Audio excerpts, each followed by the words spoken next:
Hey, pilots! Welcome to another exciting episode of War Robots Domination, a series of helpful gameplay tutorials designed to help highlight the tactics and strategies that I use to help tip the scales in my favorite game, War Robots.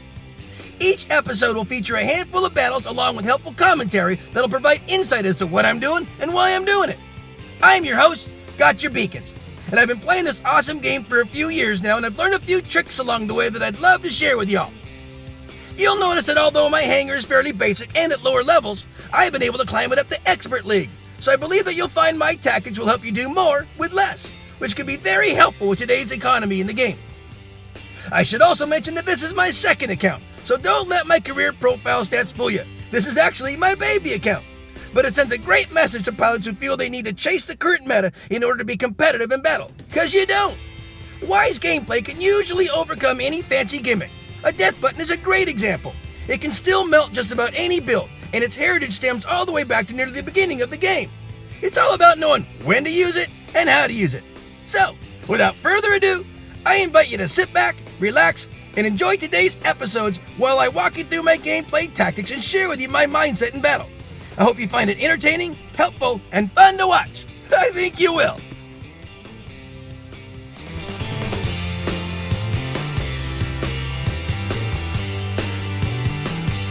I'm going to call this battle Castle of Giants, and boy is it ever! Enjoy my friends in the background and status as they play their awesome song Theta. So I got the old guard in here. This is Frick. He's my death button Raven. I take the double jump over there to cap our beacon over there to the right. Sometimes I go down to the bridge, sometimes I go to the right. It just depends. I used to open up and take major pain out there and go to that turret with the wall on both sides. But then they raised the wall and I can't shoot over the top. So I don't have that Fury sweet spot like I used to. So I just gotta have a different opener. And this opener is a little more aggressive than I usually do. This is not about waiting and seeing what I can do. This is about going after that very first beacon, almost like beacon run, beacon rush. Oh, look at it. These are level 6 bots, guys. Something like that's gonna take me out right away. Especially when you're in with some pretty, high-end pilots here. And so these are a bunch of gold pilots. So I cannot mess around if I want to do this. Now, I know that I'm in with gold pilots as well. Gold.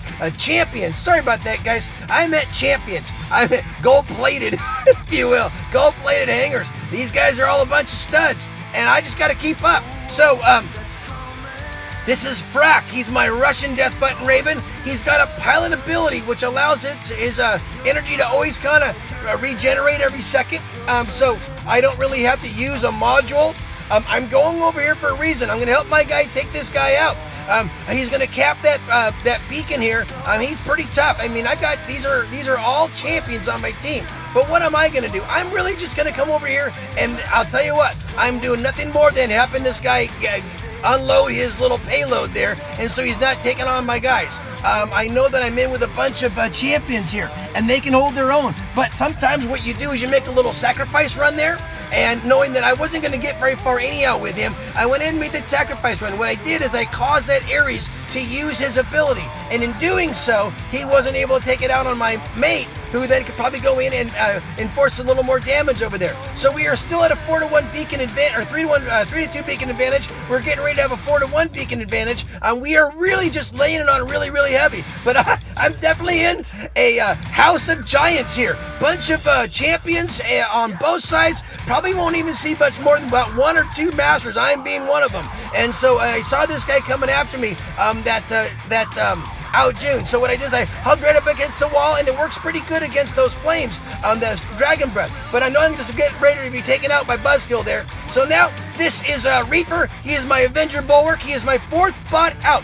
And I don't really have much to do with the general, Major Pain. So it doesn't really matter because at 4 beacons to 1, that's all it takes. But when you're in a castle full of giants, all you gotta do is keep up with the gang. Because look at this. There's a champ. There's a champ. There's a champ.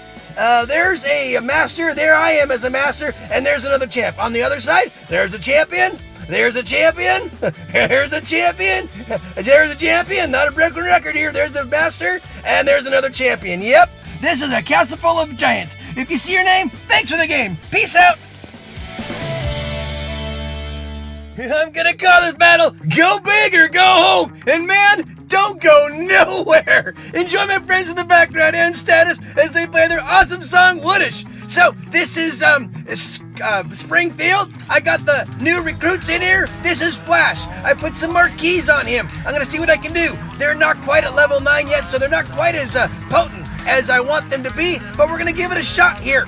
And I'm calling this Go Big or Go Home. And as you know, the way I play Domination, it's 3 and hold, right? It's kind of a conservative pacing thing. I usually open up with a general or a support bot and kind of get the lay of the land. But for some reason or other, this particular spawn configuration, when you're down in the valley, it doesn't really lend for that. So you gotta go big. You gotta pretty much rush in to take the center, the neutral beacon like we are right now, and hold it. I also noticed I got a clanmate in here, another juggernaut clanmate. His name is Seth Shady, and it's fun to watch someone see someone on your team accidentally. But so this is Flash again, and what he does, he's a little pursuer with marquees. They got a 600-meter range on them, so not bad. And but again, they're not really leveled up that high, and because I'm in with masters and experts, they're probably not doing as much damage as the rest of the mates around me. But I'm playing a conservative game normally. I don't want to die, but I got to get busy here. So this is Flash. He's going to get busy right now. Look at these guys coming around. They're right up against the back wall there. And what that is that's kind of a tactical thing. It's a timing thing. They're waiting for an opportunity to go around the wall and grab it. But what's happening right now is our mates are grabbing the one across the way over there. We've got this one. And we're going to see what we can do. Now, with them marching around the wall, I'm not going to be able to hold up to that one. And I'm going to do my best, so I go big or go home. So now, this is Freezer Burn. And he's my Mercury with the Ember, and he's got Panadas on him right now. I want to get Halos on him eventually, but he doesn't have them right now, so here we go. But look at this. They're right behind him, and they don't see him here. And boom, I'm going to race these two guys here. But I'm not done yet. This is Go Big or Go Home, right?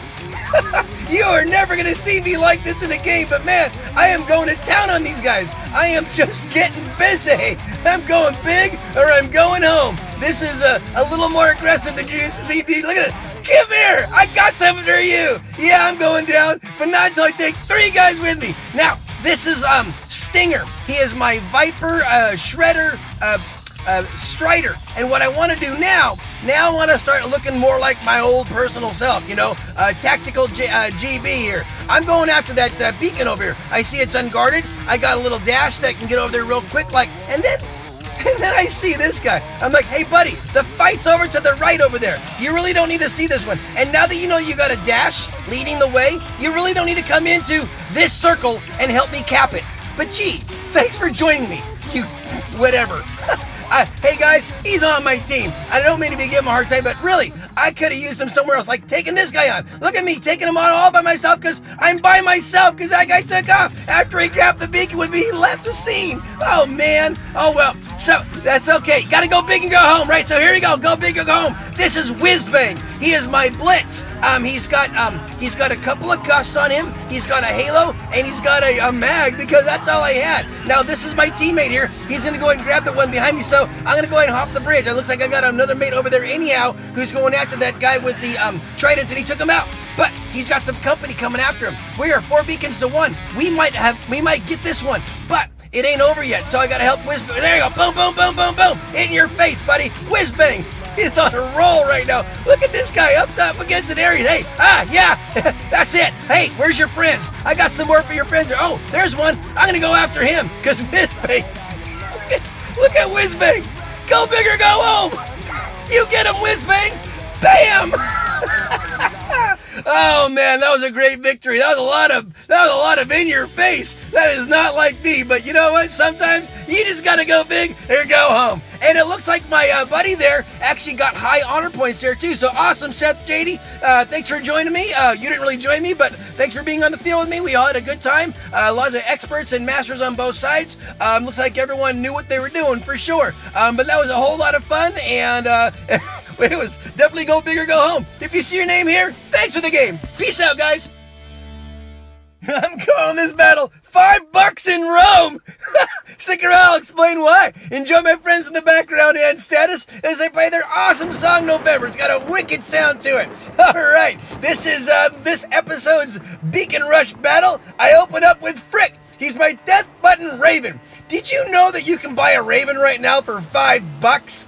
That's right, you can buy a Raven for $5 right now, and he's absolutely one of the most versatile utilitarian bots there is because you can do so much with it. You can be a runner, you can be a brawler, you can do whatever you want to do with it. You can even be a little guy with a covert mission. Look at this. I just hopped over their head. They didn't even see it happening. He's like a little stealth ninja. Now, I got hardly any health left. I don't have a lot of weaponry left. I'm gonna try to do it again. I didn't time my jump right, or else I would have had that guy. You guys, for $5, Raven is an amazing bot. You do have to know how to time your jumps. You don't want to jump way up there when there's a trebuchet waiting to plaster you. He did get a nice buff just recently where when you take your jump, you have a little bit higher damage when you're doing it, or maybe it's durability. But whatever it is, it's a good little buff that they got. So for $5, that Raven, that's a heck of a deal. So that was Reaper. He burned through him quick like. Now I'm on to, this is Jumpstart. He is my Inquisitor with Orkans and the Exodus. I also got a legendary skin on him right now, which gives him a little bit higher durability. I think it's like a 5% increased durability. This is Beacon Rush, as you know, and so what you do on Beacon Rush, you're always rushing in to try to grab beacons more than anything. There's an unguarded beacon. What? That's just calling my name. So looks like someone else had the same idea. I'm gonna charge up here. Now I'm gonna see what else I can do. Oh, where's this guy? Oh, hey, Mr. Spectre, how you doing? I got a little durability skin and you don't.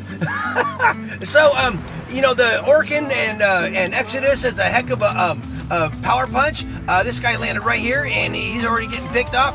We're making a rush for their spawn area, and that's what you do. You basically get all the beacons, and you keep closing the gap between you and their home spawn area. This is a very balanced battle. Don't take this wrong.